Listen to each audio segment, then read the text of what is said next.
So you said that we, as human beings, we are created for community. What about the person who says, I don't need the church because my circle of friends is all the community I need? Right.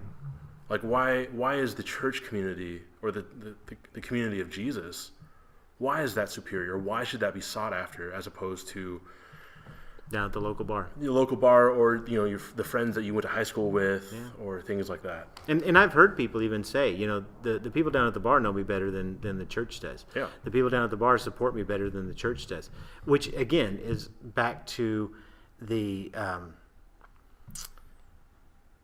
problems that are in the church. The reason that I think that whenever the 25% bump happened and then it fell back down to normal, we are not reflecting the way we ought to be. We're not reflecting Christ. We're not being the people that we ought to be.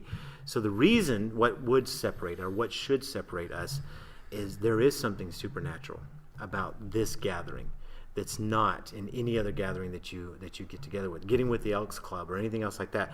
Jesus promises that whenever there are two or more that are gathered, that he's there. That's an interesting concept when you think about it, because as believers, we have the Holy Spirit dwelling within us. Right. We know we take Christ with us. But then Jesus says there is this special presence of his that shows up whenever we gather together in his name to do the things that he wants us to do. So it just makes this whole group a supernatural group. But it has to be in his name. It has to be with the focus of what does he want. And I think sometimes we as a church get together just as a social thing. Yeah. We come and we play church. We come and we do the things we know that church is supposed to do. We've got the songs, and then somebody gets up and speaks, and then there's an offering, and okay, we did church. Yay, let's go home. And that's not even close to what Jesus expected. I think that when Jesus was talking and he said that I will build my church, don't get me wrong, those that were listening, they were totally confused. What are you going to do? How are you going to do this?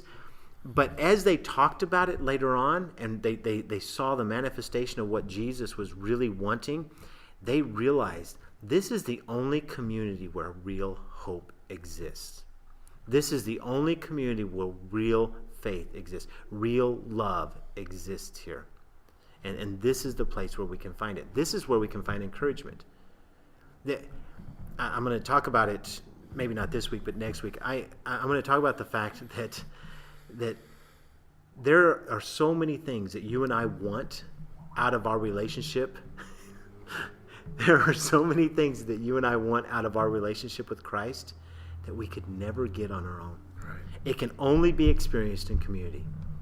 And I think, and we talked about this morning, I think this is why whenever we sit there and we feel like if God is so great and God is so awesome, why doesn't he do something? I think it's us. I think that we have failed to meet together as a community of believers and to really allow him to work through us, in us and through us, so that we can affect the community around us. Everything that Jesus has done, everything that God's done throughout history has been done for and through a community. Yeah. I am absolutely thrilled by this series. I am excited to hear the things you're saying now, because I know the search for something genuine, right? Because if people came looking for genuine hope and they just met a bunch of people who were being critical and just playing church, as I meet with more people within our own church, there is this yearning for something beautiful to happen. This yearning, this awakening to realize that, man, I don't want to play church anymore. I want to experience the things that the Bible talks about that happens in a church. And instead of giving up and looking somewhere else, they're saying, you know what? There is something happening here at Valley. And people are starting to put away this idea that they are just showing up, but they're really starting to yearn and to seek. And I think we are at the beginning of us really discovering, I guess maybe even rediscovering, what it means to be a community of God. Right. I think you're right.